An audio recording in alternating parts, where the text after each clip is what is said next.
Il était une fois un assassin surpuissant, son nom Taro Sakamoto. Il était le plus fort de tous, il était craint par tous les gangsters et admiré par tous les assassins, mais un beau jour, il est tombé amoureux. Il a pris sa retraite, il s'est marié, il a eu un enfant, et puis Sakamoto a grossi.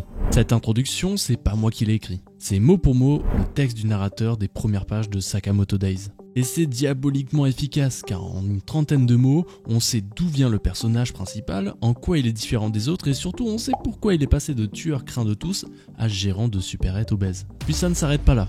Le premier chapitre de Sakamoto en dévoile énormément sur le ton qu'aura la série mais aussi sur la richesse du style de l'auteur Yuto Suzuki. Déjà, fait assez notable, Sakamoto ne parle pas, du moins pas souvent. L'histoire sera dans un premier temps racontée via ses actions et aussi les dialogues des autres protagonistes de la série. Le fait de rendre son personnage muet va donner un aspect mystérieux voire mystique à Sakamoto. Chaque intervention est unique et symbolique. On accorde donc plus d'importance à ce qu'il va dire, car en plus des bulles de texte qui sont absentes, son visage aussi est totalement inexpressif. Et ce, même quand il est face à des assassins qui veulent sa peau. Car là va être le véritable enjeu de Sakamoto Days. C'est bien beau de trouver l'amour et de fonder une famille, mais un passé aussi lourd que celui d'assassin est difficile à effacer. D'ailleurs, une mystérieuse prime va être déposée sur lui, pour 1 milliard de yens. Diverses associations de tueurs vont vouloir la peau de l'ancien prodige. D'ailleurs, savais-tu que dans la supérette de Sakamoto, tu pouvais aussi retrouver des cartes One Piece? Ouais, je t'assure. Comme sur le site Baron Collection d'ailleurs. Il y a la nouvelle série qui sort en décembre, OP10, avec une nouvelle rareté, les cartes événements manga. Regarde-moi comment cette carte est magnifique. Alors si tu veux te faire plaisir pour les fêtes de fin d'année, le lien est en description, tu as moins 5% sur toute la boutique avec le code 1viewer. D'ailleurs, j'offre une display à une personne au hasard qui a utilisé mon code en 2024. Le tirage au sort aura lieu le 24 décembre. Oh, je dois vous laisser, il y a quelqu'un qui rentre dans la supérette là. Bon, puis pour en revenir à la supérette de Sakamoto, faut se le dire, il y a énormément de passages. À commencer par Shin, un assassin mais aussi télépathe qui va être heurté au fossé de niveau qui le sépare de Sakamoto. Il va le voir dès la première action, car Sakamoto est tellement chaud qu'il peut arrêter une balle de 9 mm avec juste un bonbon lancé depuis sa bouche. Puis surtout, il se servira une fois encore de ses projectiles couplés avec un élastique qui nous donnera l'impression que les bonbons lancés sont de véritables balles de pistolet. Puis par-dessus tout, c'est la rapidité du moustachu qui sera mise en valeur à travers toutes ses actions, dont ce coup de pied final. Mais vous savez ce qui est le plus violent dans tout ça? C'est que Shin, sonné lors de sa confrontation, se réveillera à table accompagné de Sakamoto, sa femme et sa fille. C'est d'une violence, honte à toi Shin. Mais finalement, cette réaction est aussi très révélateur de l'instinct de Sakamoto. Une capacité alors essentielle pour un assassin, qui, bien qu'il doit se préparer avant chaque mission, doit aussi composer avec tout type d'imprévu en cours de route. Et l'instinct de Sakamoto ici lui dit que Shin, c'est un bon type. Il anticipera même qu'il se retournera contre ses contracteurs, ce qui l'amènera à venir le sauver et l'embaucher par la suite dans la supérette. Ah puis chose aussi importante à retenir avec ce premier chapitre, c'est que Sakamoto, même s'il est à la retraite et qu'il a pris un petit peu de poids, il reste vraiment redoutable. Il a toujours ses réflexes d'antan, mais aussi il ne s'est pas débarrassé de ses habitudes et de ses gadgets de son âge d'or. Car il est conscient qu'il en aura besoin pour protéger les siens de menaces dont lui seul connaît la véritable dangerosité. Fleur est l'antagoniste du manga. Et décryptons ensemble son introduction dans le récit pour voir ce que le mangaka veut nous faire comprendre. Bon, à la suite d'une confrontation, Shin et Asakura se retrouvent à courir dans un long couloir en sous-sol. Ils aperçoivent une silhouette au loin, puis Shin se fige. Sont ajoutées à son visage des trames qui semblent être des peaux de serpent, donc on imagine qu'il serait probablement figé par quelque chose ou par quelqu'un. Et au moment de tourner la page, on aperçoit Slur. Ce n'est pas la première fois qu'on le voit dans le manga, car certains personnages ont rapidement évoqué son nom avant, mais ici c'est différent.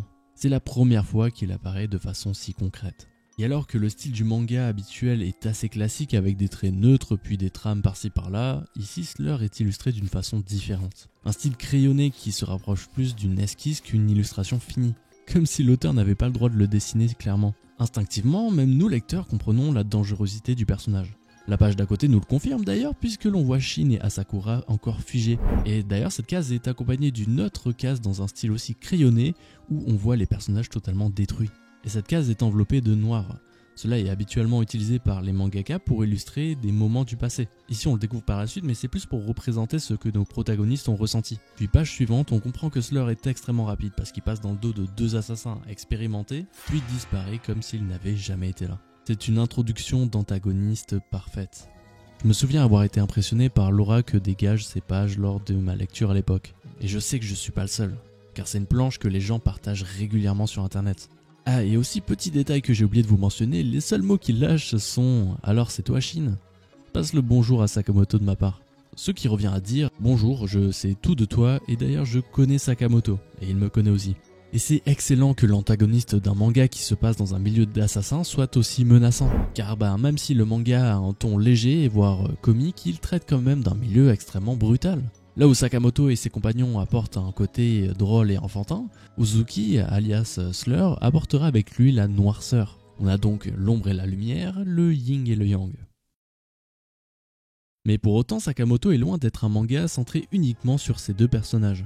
Loin de là même, puisque le manga recense énormément de personnages divers qui viennent réellement enrichir le récit. Déjà, on aura le droit au bon vieux code du shonen neketsu, popularisé et standardisé par Akira Toriyama avec Dragon Ball, qui détermine que tes premiers ennemis deviendront tes alliés. C'est vraiment le cas avec Sakamoto, puisque tous les premiers assassins qui vont tenter de tuer Sakamoto vont devenir des alliés de poids par la suite. De Shin à Eisuke, en passant par Lou, c'est une véritable équipe qui va se créer. Du côté des méchants, c'est aussi très fourni puisque l'on va avoir plusieurs organisations introduites avec de nombreux assassins qui ont chacun leur particularité. Et c'est selon moi un très gros point fort du manga. Chaque personnage a son style de combat, ses techniques et ses particularités physiques. En plus de ça, Yuto Suzuki prend le temps de développer ses personnages, que ce soit à travers des flashbacks, ce qui est assez facile et courant dans les shonen en général, mais il définira aussi les caractères des personnages à travers leurs objectifs. Un peu comme One Piece où chaque Mugiwara a une quête qui lui est propre. Mais cette diversité a aussi un contre-coup, et je l'ai réalisé en voyant les résultats de popularité des personnages. Les votes de popularité sont des sondages très récurrents pour les mangas du Weekly Shonen Jump.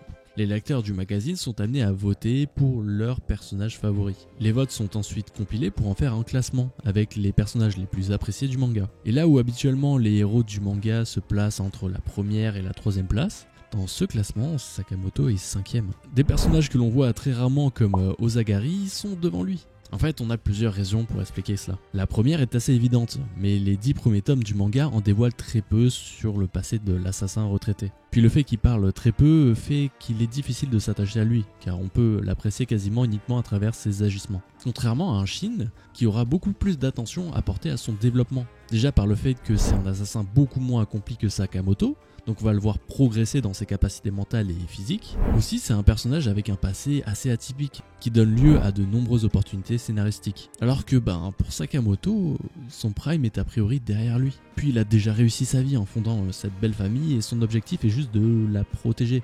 On peut le dire, c'est pas très épique. Mais là, on parle que de la façade, car si on creuse un peu, Sakamoto est un personnage incroyable. Tout d'abord, ça ne vous aura pas échappé, mais il est gros. Et les héros de shonen en surpoids, c'est assez rare, même quand ils font un shonen de sumo, le héros ressemble à ça.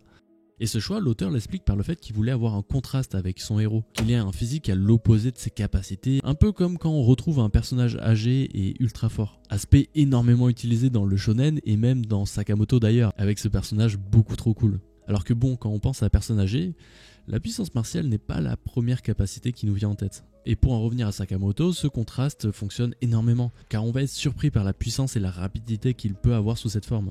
Nous comme ses adversaires d'ailleurs. Puis comme tout bon héros de shonen, Sakamoto a aussi sa petite transformation en fait. Car oui, parfois il repasse sous sa forme passée. Et sous cette forme, il est beaucoup plus redoutable. Et il faut se le dire, il est aussi beaucoup plus stylé.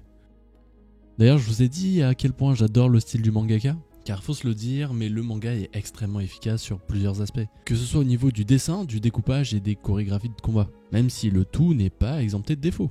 Pour ce qui est des dessins, le manga est, je trouve, un peu inconsistant. Car on peut passer de planches assez lambda où les visages des personnages sont très peu détaillés, voire mal proportionnés, à des doubles pages qui claquent de fou. Ces doubles pages montrent à quel point le mangaka est fort. On voit donc directement que c'est un choix de l'auteur qui préfère se concentrer sur les dessins au moment où ça compte. Car faut pas oublier, mais Sakamoto Days est publié de façon hebdomadaire. Chaque semaine, Yuto Suzuki et son équipe doivent livrer un chapitre.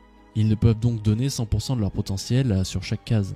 C'est finalement un procédé assez courant dans l'univers de la BD et du manga, où les dessinateurs prennent des choix qui leur feront gagner des heures de dessin. Dans Naruto, les lunettes complexes du futur Hokage ont laissé place au bandeau ninja, beaucoup plus rapide à réaliser. Dans la bande dessinée Les Guerres de Lucas, l'illustrateur Renaud Roche a choisi un aspect plus simpliste pour son character design, alors qu'il est en capacité de faire des personnages beaucoup plus réalistes. Et dans Sakamoto, les personnages vont parfois être dessinés comme ça. Quoi qu'il en soit, je trouve que ces dessins simplistes dans les phases où l'on doit plus se concentrer sur les bulles ne sont pas très problématiques. Car si ça permet au mangaka de nous claquer des doubles pages comme ça, ça me dérange absolument pas.